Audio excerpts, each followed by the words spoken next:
My girlfriend, 29 years old, Andrea, and I, 29 years old, have been together for a few months now. Everything had gone smoothly until yesterday, when she pulled off a ridiculous stunt. She called me late at night to say that she's seriously injured, having panic attacks, and that no one else is with her as her parents are out, which was true, they were out. She said that she's also experiencing some chest pain and she thinks that she's dying and that she's in a really bad state and can hardly breathe. She was heaving while she spoke. She begged me to help her, said that she's already called 911, but that she also wanted to let me know, and I was shocked. I took my car to rush towards her house, and it was only after reaching that I found out that she was joking about it. She met me joyfully and said that she only wanted to see how committed I am during an emergency, as that's an essential part of a relationship or something. I lost my temper and asked her what the frick her problem was. She said that she was just testing me, and I got pissed off. I called her a fucking witch and told her that I did not deserve to be treated like trash and made use of like that. She was crying by saying that she only wanted to check whether I am a good fit and that I overreacted. I left the house immediately and haven't talked to her since. She's been texting me, but I just ignored her. Am I the idiot? Now for a few comments before the update. Comment 1, not the idiot. Her test unfortunately proved not only that she can trust in and rely on you, it also proved that you absolutely cannot trust in or rely on her. Comment 2, not the idiot. Did you card her to make sure she's 29? This sounds like high school antics. She's not girlfriend material. She's immature and foolish. Comment 3, not the idiot. If she's testing you, then she doesn't trust you. If she doesn't trust you, then she shouldn't be in a relationship with you. Now for the update. After I stormed out that night, I spent a lot of time reflecting and talking to close friends about the whole ordeal. Everyone agreed that what she did was out of line, but a few pointed out that her intentions, although misguided, might have come from a place of insecurity rather than malice. I couldn't shake that thought, and it made me see things a bit differently. A few days later, she left a letter at my door. No texts, no calls, just a handwritten letter. In it, she poured out her heart, apologizing profusely and explaining her fears. She had been in a really bad relationship before where, in an actual crisis, her ex had bailed on her. It didn't excuse her actions, but it did explain where her head was at. She ended the letter saying she'd understand if I never wanted to see her again, but she hoped I could forgive her and at least let her apologize in person. That letter must have taken a lot out of her, because it was raw and vulnerable in a way I hadn't seen before. I took some time to process it all, and after a week, I agreed to meet up. She was a mess, just a bundle of nerves and apologies. Seeing her like that, the anger I'd been holding on to just sort of deflated. We had a long, deep conversation that day. It was tough, but it was real. We discussed boundaries, trust, and our pasts. It wasn't just her opening up. I found myself confronting some of my own issues too. It's not been an easy road, but we decided to give this another shot, taking it one day at a time. She started seeing a therapist to work through her insecurity and trust issues, and I've been learning how to communicate better and not shut down when things get rough. We've grown a lot as individuals and as a couple. Last weekend we volunteered together at a local charity event, and it felt good to be working as a team in a high-stress environment with no pranks, no tests, just us contributing to something bigger than ourselves. I won't say everything's perfect now, but we're in a much better place. That night could have been the end of us, but somehow it became a new beginning. Thanks to everyone who offered advice when I was lost in the thick of it. Sometimes the hardest experiences teach us the most valuable lessons. Now for the comments. Comment 1, not the idiot. It takes a big person to look past the hurt and see the reason behind someone's actions. Your ability to forgive and work through issues together shows emotional maturity. Plus, volunteering together is a great way to bond and contribute positively to the community. Growth is a journey, and it sounds like you both are on the right path. Comment 2, you're the idiot. Pranks that cause emotional distress are a red flag, not a cry for help. They crossed a boundary, and while it's good to understand their motives, it doesn't excuse their actions. An apology doesn't erase the betrayal, and it's concerning that you're so quick to give them another chance. Be careful you're not justifying bad behavior because you're afraid of losing them. Comment 3, not the idiot. You turned a negative situation into a positive outcome. It's inspiring to see that you both took the opportunity to grow from this experience. The fact that you're volunteering together shows a commitment to not only your relationship, but also to making a difference. Keep that communication open and continue to support each other's individual growth. That's the foundation of a strong partnership. Now for the next story. I am 39 years old. I have a 13-year-old son who got into the wrong crowd at school. Trying to discipline him and get him away from this crowd resulted in him rebelling, running away, stealing, disrespecting my rules and me, and the list goes on. A couple of days ago, he and a friend decided to steal, and his friend got caught, but my son managed to run away. His friend gave him up and the police showed up at my house. My son was scared and begged me not to give him up. I let them in and told them where he was, and they spoke to him. Out of fear, he tried to fight them. He was quickly overpowered. I was alarmed but saw that they weren't really hurting him. He kept screaming for help and I didn't. They then arrested him and said they were taking him in, and he started crying. One cop stayed and said they would just take him into their station, but I could pick him up in about an hour when he calms down. Then they left. I picked him up when they rang me. He was very quiet, didn't speak to me, just went straight into his room. He hasn't spoken to me since. That night, I got a call from my ex-in-laws screaming at me for letting him go through all that and that. I've scarred him, and that he's traumatized, and what kind of mother does that to their child? They've been consistently belittling me ever since and threatening to get custody of him. Now I'm starting to feel guilty. Am I the idiot? Now for a few comments before the update. Comment 1. Your son was given up by his friend. The cops knew exactly where he was. Even if you didn't allow them in, the cops would have been back. There is no running from this. The son has to face the consequences. Breaking the law should be scary. He needed to learn that there is consequences for his actions, and his father should step up and be a parent. However, I would make sure you get a lawyer, especially depending on the cost, and defend him that way, not the idiot. Comment 2. Not offering a judgment, but just be aware that from your kid's point of view, he's going to see you as someone who's not going to help him when he's scared and confused. Get him some therapy quickly if you can, and try to talk to him about why you thought him getting detained was best for him. Comment 3. There's no conflict here.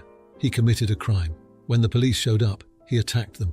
You never really had a say in whether or not they were taking him. Now for the update. It's been a month since I turned over my son to the police, and the situation has only gotten worse.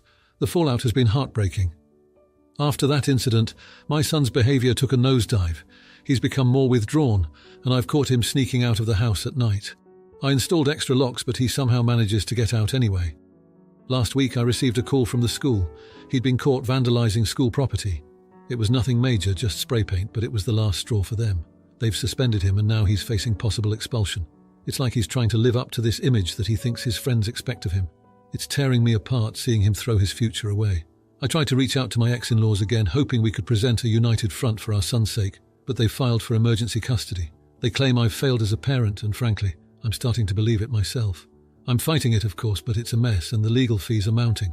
The look in my son's eyes when I mention the custody battle, it's a mix of hurt and betrayal. He won't talk to me about it or about anything, really. The only conversations we have are him yelling that he hates me or that he wants to live with his grandparents. I'm at my wit's end. I've scheduled appointments with therapists for both of us, but he refuses to go. I don't know how to get through to him, how to make him understand that I'm doing all this because I love him, not because I want to control him or ruin his life. The guilt is eating me alive. Maybe I did handle it all wrong. Maybe I should have protected him from the police. But then what lesson would that have taught him? I'm just so lost, and it feels like I'm watching my son slip through my fingers, and there's nothing I can do to stop it. Now for the comments, comment 1, not the idiot, you did what you thought was right at the time by involving the police. It's tough love, but sometimes that's necessary to set a child on the right path. The grandparents are overstepping by trying to gain custody. Stick to your guns and keep encouraging therapy. It's a good move. It may take time, but your son might come to understand why you did what you did. Comment 2, you're the idiot. Turning your son over to the police was an extreme step that seems to have backfired. You escalated the situation instead of dealing with it at home, and now he's acting out more. It's clear that he needs support and understanding, not the police. Now that the grandparents are involved, it's going to be even harder to mend fences with your son. Comment 3, not the idiot. It's clear you're trying your best in a difficult situation. Therapy is a great step, and it's not your fault that your son is refusing to go. Sometimes consequences are necessary for actions like vandalism. Your ex-in-laws are not in the right for blindsiding you with a custody battle. Keep pushing for what's best for your son, even if he doesn't see it yet. Now, for the next story. Over the past 3 months, my husband's sister has been staying with us until she got back on her feet. As part of her contribution to our household, she generously offered to babysit our kids, including our 3-year-old son with autism and with both delayed speech and language, without expecting any compensation. However, about 3 weeks ago while she was babysitting, our son managed to slip out of the front door without her awareness, wandering around for approximately half an hour before a concerned individual alerted the police. Rather than immediately notifying my husband and me about the situation, she spent an hour searching the neighbourhood before involving law enforcement. We only became aware of our son's disappearance after she had already found out that the police had picked him up and safely returned him home. There's uncertainty regarding whether she would have informed us if the police had not explicitly instructed her to do so. In the aftermath, I asked her to leave our home. My husband believes that my decision to kick her out was overly severe, labelling it as an honest mistake that could happen to anyone. He also emphasises her lack of alternative living arrangements, arguing that it was unjust to leave her with nowhere else to go. She put my son's safety at risk and broke my trust, and I can't get over that, but I can't shake what my husband said.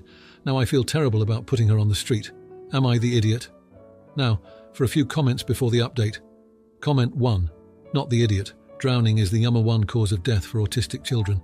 Your son eloped. Her first call should have been to you to find out if there was any place he was known to go so she could check there first while she was waiting for you and the police. Comment 2. What was she doing for that first 30 minutes while your son wandered off? Was she with your other kids? It is super weird that you and/or your husband weren't told this sooner and that she waited another hour to call the police.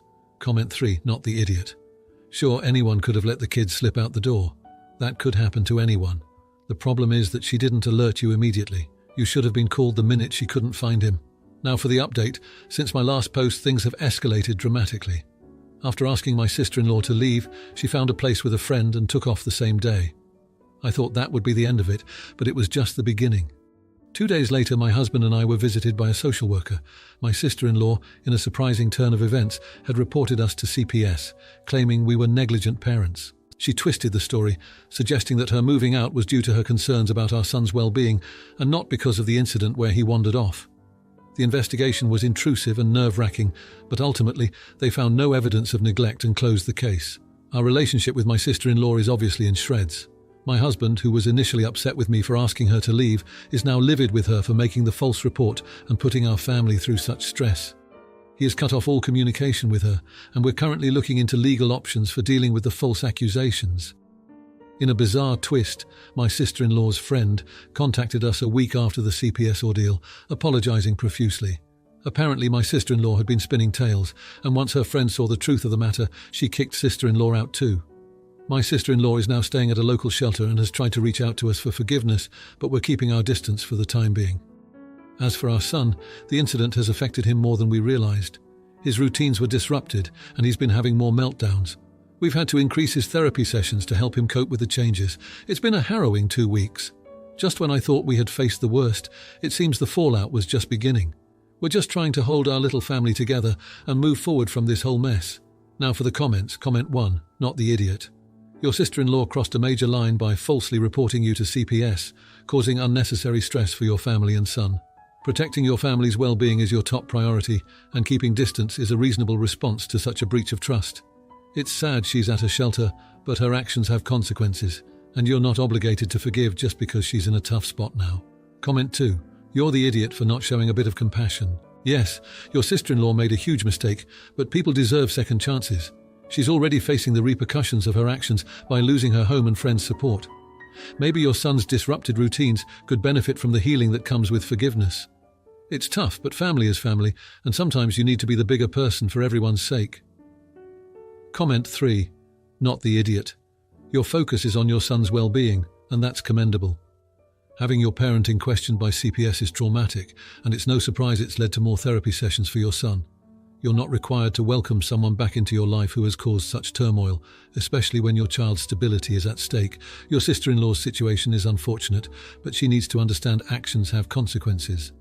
If you like this video, you'll probably like these too. Also, while you're here, please consider subscribing. It's your support that keeps this channel alive and allows me to make better and longer videos.